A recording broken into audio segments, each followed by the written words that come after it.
ప్రమాదంలో తల్లి ఇద్దరు చిన్నారులు మృతి చెందిన ఘటన ఖమ్మం జిల్లాలో విషాదం నింపింది. రఘునాథపాలెం మండలం హర్యాతండా సమీపంలో మంగళవారం రాత్రి ప్రమాదంలో కుమారి అనే మహిళతో పాటు ఆమె పిల్లలు కృషిక, తనిష్క ప్రాణాలు కోల్పోయారు. కుమారి భర్త ప్రవీణ్ స్వల్పంగా గాయపడగా స్థానికులు అతన్ని ఆసుపత్రికి తరలించారు. అయితే ఈ ప్రమాదంపై కుమారి తల్లిదండ్రులు, బంధువులు అనుమానం వ్యక్తం చేస్తున్నారు. కుమారి ఆమె పిల్లలను ప్రవీణే చంపేసి రోడ్డు ప్రమాదంగా చిత్రీకరిస్తున్నాడని వారు ఆరోపించడం చర్చనీయాంశమైంది. కేరళ అమ్మాయిని ఉంటున్నాడు. అది సార్ మా గొడవ అప్పటి నుంచి గొడవ 10 నెలలు గొడవ. 10 నెలలు కానీ గొడవ అమ్మాయికి 2 పాపాలు. అదే గొడవ సార్, ఏం లేదు సార్. మాది అయితే కింద పడే సార్, నేను కారు పోయి ఇంటికి పోయి వద్దామంటే ఈ తండకు పోలే, కారు దగ్గర పోయినా. కారు దగ్గర పోతే ఆ సైడ్ ఒక్కటి కొంచెం లేస్గా ఇంతలా చెట్టు కింద పడి ఉంది సార్. ఇది కట్టు హ్యాండ్ మీద ఉన్నాడు. ఈ హ్యాండ్కి వాడు తగలగాలి, వాడు చావాలి. ఈ అమ్మాయి ఏదో ఆత్మహత్య చేసి ఉన్నది సార్. ఇది అది లెక్క సార్, అది అదే పాలసీ. మా అమ్మాయి ఏసీలో ఉందని చెప్తారు సార్. మీరు ఏసీలో లేకపోతే చాలా ఇబ్బంది అది సార్. స్థానికుల కథనం ప్రకారం బాబోజీ తండాకు చెందిన డాక్టర్ బోడా ప్రవీణ్ తన భార్య కుమారి, కుమార్తెలు కృషిక, తనిష్కతో కలిసి కారులో మంచుకొండ నుంచి హర్యాతండాకు బయలుదేరారు. గ్రామం నుంచి బయలుదేరిన కొద్దిసేపటికే కారు ప్రమాదానికి గురైంది. అకస్మాత్తుగా అడ్డు వచ్చిన కుక్కను తప్పించబోయి కారు రహదారి పక్కకు దూసుకెళ్లి చెట్టును ఢీకొంది. మార్గంలో వెళుతున్న వారు కారులోని వారిని బయటకు తీయగా అప్పటికే కృషిక, తనిష్క మృతి చెందారు. అపస్మారక స్థితిలో ఉన్న కుమారిని 108 అంబులెన్స్ సిబ్బంది ఖమ్మం ప్రభుత్వాసుపత్రికి తరలించారు. అప్పటికే కుమారి మృతి చెందినట్లు వైద్యులు నిర్ధారించారు. సంఘటనా స్థలాన్ని రఘునాథపాలెం ఎస్ఐ సురేష్ సిబ్బంది సందర్శించి విచారణ చేపట్టారు. మృతురాలి తండ్రి హరిసింగ్ ఫిర్యాదు మేరకు కేసు నమోదు చేశారు. సంఘటన విషయం తెలిసి కుమారి బంధువులు ఆసుపత్రి వద్దకు చేరుకుని ఆందోళన చేపట్టారు.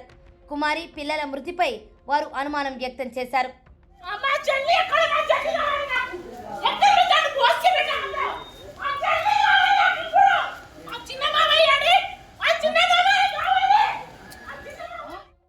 ఏం తెలియకుండా చక్కబడతారేమో, అల్లుడు మంచోడు చక్కబడతారేమని చేసిన సార్. ఇది నా తప్పు సార్. ఇది మొత్తం సంవత్సరం దాటింది సార్. సంవత్సరం దాటింది సార్.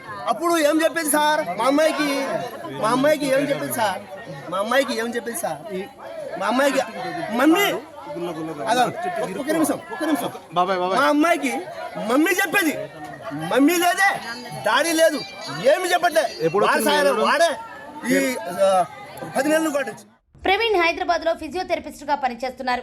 2017లో ఏన్కూరు మండలం రంగాపురానికి చెందిన హరిసింగ్, పద్మ దంపతుల కుమార్తె కుమారితో ప్రవీణ్కు వివాహమైంది. వివాహం సందర్భంగా 24 లక్షల రూపాయల వరకట్నంగా ఇచ్చామని ఆమె తండ్రి హరిసింగ్ తెలిపారు. ఇద్దరు ఆడపిల్లలే పుట్టారంటూ ప్రవీణ్ తరచూ తమ కుమార్తెను వేధించేవాడని, ఈ క్రమంలోనే కేరళకు చెందిన యువతితో వివాహేతర సంబంధం పెట్టుకున్నాడని ఆరోపించారు. సుమారు 10 నెలలుగా దంపతుల మధ్య గొడవలు జరుగుతున్నాయని, ఇటీవల ఆ యువతితో కేరళ వెళ్లిన ప్రవీణ్ 20 రోజుల క్రితం హైదరాబాద్కు వచ్చాడని తెలిపారు.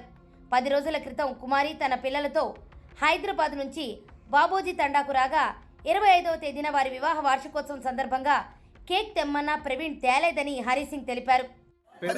కేరళ నుంచి ఎప్పుడు వచ్చారు? కేరళ నుంచి 20 రోజులు అవుతుంది. కేరళ నుంచి ఆయన 15 రోజులు అయింది సార్.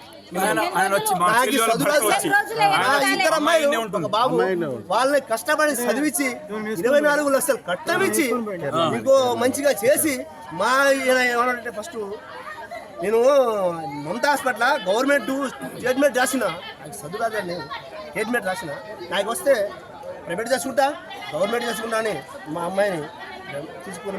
ఇప్పుడు ఏమంటారు మీరు? మా అమ్మాయి నిలబడింది సార్. ఈ అమ్మాయికి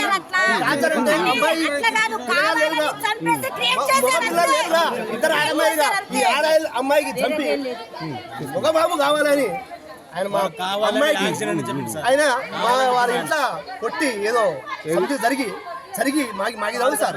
జరిగి సైడ్ అయితే కారు ఎక్కువ సార్. అది మా ఈ క్రమంలోనే కారు ప్రమాదంలో కుమారి ఇద్దరు పిల్లలతో సహా ప్రాణాలు కోల్పోవడం, పిల్లల శరీరంపై చిన్న గాయం కూడా లేకపోవడంతో బంధువులు అనుమానం వ్యక్తం చేస్తున్నారు. ప్రమాదం జరిగిన వారిని అంబులెన్స్లో తీసుకువెళ్తుంటే ప్రవీణ్ ఎందుకు వేరే వాహనంలో తరలించారని ప్రశ్నించారు. దీనిపై పోలీసులు సమగ్ర విచారణ చేసి ప్రవీణ్ని కఠినంగా శిక్షించాలని డిమాండ్ చేస్తున్నారు. సతాయిస్తున్నారు. దాని తర్వాత అక్కడ నుంచి మా పాప వాళ్ళ బాబుకి మెసేజ్ చేసింది, నువ్వు బండేసుకుని ఇక్కడికి వచ్చి నేను వచ్చేస్తా ఇంటి దగ్గర అని చెప్పిందంట నిన్న ఈవినింగ్. మళ్ళీ ఈ కుర్రోడు కొంచెం ర్యాష్గా మాట్లాడింది నిన్న. దాని తర్వాత వచ్చేసి ఇక వచ్చేసరికి ఇక వెళ్తున్నారని బయటకు వచ్చింది, ఇక యాక్సిడెంట్ అయింది అని తెలిసింది. కాకపోతే పాప మీద అయినా చిన్న పాప నేను చూసాను, అక్కడ నేను చూసాను, చిన్న పాప మీద కానీ పెద్ద పాప మీద కానీ పాప కుమారి మీద కానీ కొద్ది ఒక్క చిన్న బ్లడ్ కూడా నేను పెళ్లి రోజు చేసినప్పుడు ఇద్దరు కలిసి లేరు. అయితే క్రికెట్కి పోయిందట, కేక్ తీద్దామంటే క్రికెట్కి ఆడటానికి పోయిందట. 25వ తారీఖు క్రికెట్ లేదు, క్రికెట్కి పోయి వస్తే లేదు కేక్ లేదని చెప్పినట. మా తమ్ముడు వస్తానంటే లేదని చెప్పినట. అయితే సార్ ఫస్ట్ నేను హైదరాబాద్ పోయినా, మా వాళ్ళు మా దాంట్లో ముత్యాల మంది చేస్తారు, చేస్తే ఆ ముద్ద మింగదామంటే నువ్వుడు పోట్లేదు. కేరళ పోయిండు, కేరళ పోతే ఆ కేరళ 15 రోజులు 20 రోజులు రాలే. అమ్మాయి ఒకటే దిగ్గు పడుతుంది. ఎదర భాగం ఉంది రూము, ఆ రూమ్లో ఖాళీ చేసి ఎవరు పోయారు ఆ సాయిబోళ్ళు, పోతే లేరు సార్. లేకపోతే వాళ్ళ మామయ్య వాళ్ళ బాబాయ్ కొడుకు అఖిల్ అని ప్రసాద్ అని, మీకు ఏం బాధ లేదు, మేము ఉన్నాంగా, సపోర్ట్ మేము ఉన్నాంగా, మంచిగా ఉంటామని నాకు చెప్పారు సార్. చెప్తే మా అబ్బాయికి చెప్పారు. ఇంతకుముందు భార్య భర్తల మధ్య గొడవలు ఏమైనా ఉన్నాయా? ఫుల్ గొడవ, దేనికి? 9 నెలలు గొడవ. దేనికి? అమ్మాయి వేసుకొని కేరళ వెళ్ళిపోయినాడు. ఏదో కేరళ వెళ్ళిపోయాడు. కేరళ నుంచి అమ్మాయి టార్చర్, బావా నాకు గోస పడుతుంది బావా, చిన్నపిల్లలు ఉన్నారు బావా, ఇదేంది గోస బావా, మా అమ్మాయి అంట. నాకు చెప్పకుండా మామ చిన్నగా చెప్పింది, మా మొత్తం మామూలుగా నేను కొంచెం చెప్తున్నా. అయితే ఏం చేసిందంటే, నేను యాడున్న పట్టుకొస్తాను ఈ అఖిల్ చెప్పేది, నేను యాడున్న పట్టుకొస్తాను ఈ మామ చెప్పేది. అయితే ఇట్లా జరిగింది సార్. పట్టుకు నేను పోయినా వాడు మా వచ్చింది. వస్తే ఏం మాట్లాడలేదు, ఏంది మంచి భోజనం ఉంది, భోజనం తిను మంచి